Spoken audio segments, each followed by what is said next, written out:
এখন আমরা চলে এসেছি মা কামাখ্যা মায়ের মন্দিরে।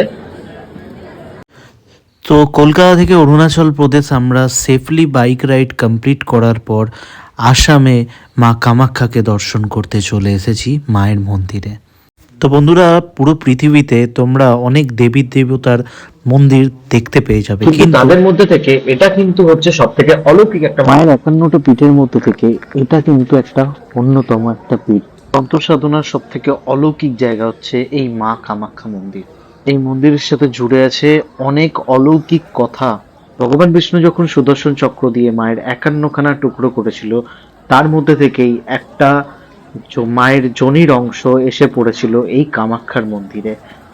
এ কারণে অম্বাবতীর সময় মায়ের যোনির উপরে লাল কাপড় দেওয়া হয় এবং এই সময় কারোর এখানে প্রবেশ করা কিন্তু নিষিদ্ধ থাকে, এবং 3 দিন পর যখন এই কাপড় পরিবর্তন করতে আসা হয় তখন কিন্তু সেই কাপড় লাল হয়ে যায়, এবং এই কারণে কিন্তু এখানের অনেক নদীও লাল রঙে পরিণত হয়। বলির প্রথা কিন্তু এখনো চালু আছে এই মন্দিরে, এবং প্রতিনিয়ত এখানে বলি হয়ে চলেছে।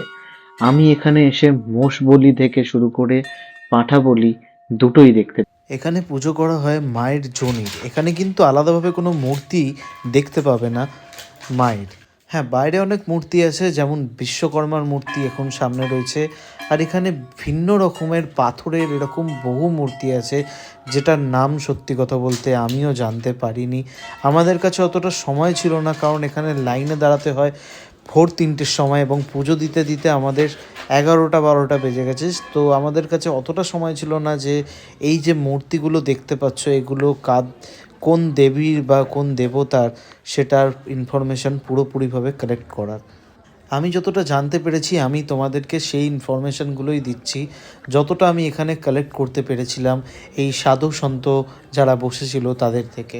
তন্ত্রবিদ্যার জন্য কিন্তু কামাখ্যা অন্যতম একটা সেরা জায়গা, যেখানে অনেক দূর দূরান্তর থেকে মনি ঋষি বা তান্ত্রিক বলো, এই ধরনের আধ্যাত্মিক লোকজনের জমায়েত হয়।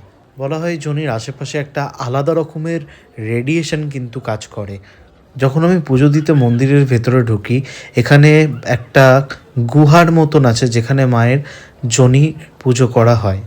এই গর্ভগৃহের মধ্যে একখানা সামান্য মাত্র প্রদীপ জ্বালানো থাকে, আর পুরোটাই থাকে অন্ধকারের মধ্যে। তো এখানে একটা ছমছম করা ব্যাপার কিন্তু তৈরি হয়, যেটা আমি অনুভব করছিলাম গর্ভগৃহে প্রবেশ করার সময়। একদম অন্ধকার, এবং তার মধ্যে জ্বালানো রয়েছে একটা